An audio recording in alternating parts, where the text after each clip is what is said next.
दिल्ली से श्रीनगर जाने वाली इंडिगो की फ़्लाइट में सवार 200 से ज़ायद मुसाफिर उस वक्त खौफजदा हो गए जब अचानक शदीद ज़ालाबारी की वजह से तैयारा आसमान में दौरान परवाज़ हलने और डगमगाने लगा और उसे हंगामी लैंडिंग करनी पड़ी।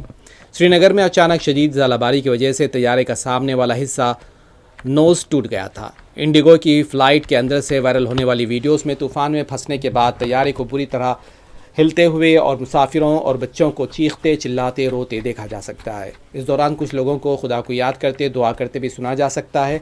हवाई जहाज़ की वीडियो में आसमानी बिजली भी देखी जा सकती है। ख़राब मौसम के दरमियान हवा के बाज़ तैयारे के पायलट ने श्रीनगर में एयर ट्रैफिक कंट्रोल को इमरजेंसी की इत्तला दी। बिलाखिर 227 मुसाफिरों को लेकर यह तैयारा बाहिफाजत श्रीनगर हवाई अड्डे पर लैंड कर गया।